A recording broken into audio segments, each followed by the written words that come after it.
Hello po, good evening po sa inyo lahat. Welcome to my channel, Best Investments by Mitsa Bache. I am accredited seller of the MC Home. So today naman, tara samahan nyo ako at itutur ko kayo sa aming 1 bedroom na 36 square meters. Okay po? Hello po, good evening po sa inyo lahat. Hello po, good evening po sa inyo lahat. Welcome to my channel. So today naman, tara samahan nyo ako at itutur ko kayo sa aming 3 bedroom na 36 square meters.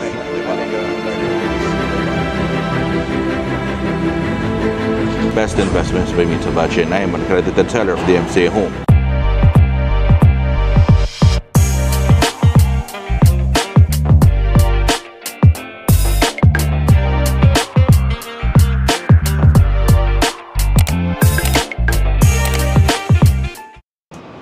Hello po, so kamusta po kayo? So ito naman right now, itutur ko kayo sa aming 1 bedroom na 36 square meters. I know a lot of you who requested to view this, to make me a video on this type of unit. So ito right now, kay Amina Building pa rin po ito of Allegra Garden Place. We still have unavailable units on this ng ganitong type na to. So this is a 1 bedroom type, this is a 36 square meters na corner unit, okay? So makikita ninyo naman, ito yung lift lobby natin, okay? So itong unit na to, this one is on the 26th floor. This is 2614B. Or in corner siya, pero ang view niya yung sa gilid ng building. Okay, so upon entering, nandito ngayon yung kitchen area natin. Okay, so again, sa pagdating ng turnover deliverables, kasama pa rin itong mga kitchen cabinet system natin. Okay, and very spacious.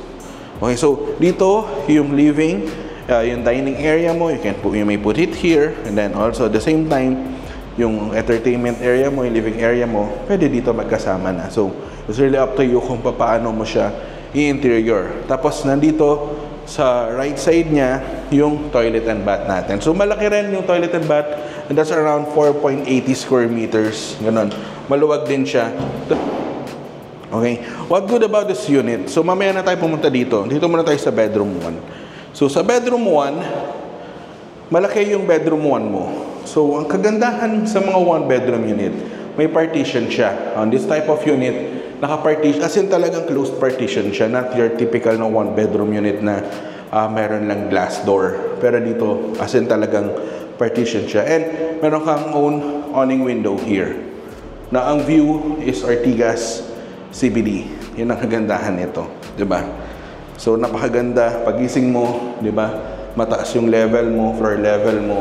Ang ganda ng view mo, walang mga naka-block, diba? So, also dito rin, balik tayo dito sa living and dining area. Ito yung may access kay balcony.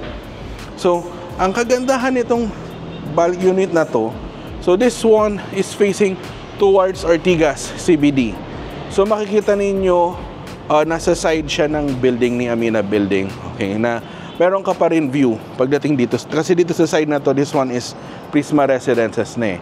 Pero dito sa opposite side niya, nandito si Ortigas CBD. So, napakaganda ng view nitong unit type na to. So, I believe may mga available pa, very limited number of units na available na pagka yung ganitong unit layout. So, if you want to know more about this project and a sample computation, nandyan yung numbers ko po naka-flash sa screen.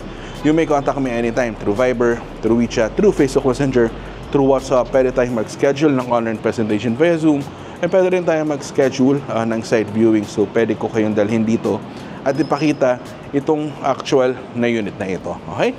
So, again, thank you very much for watching po. Please don't forget to hit the subscribe button and the notification bell para every time na nag-upload ako ng bagong video kay YouTube, ay ma-notify kayo. So, thank you very much for watching po. God bless po. Stay safe po. Bye-bye po.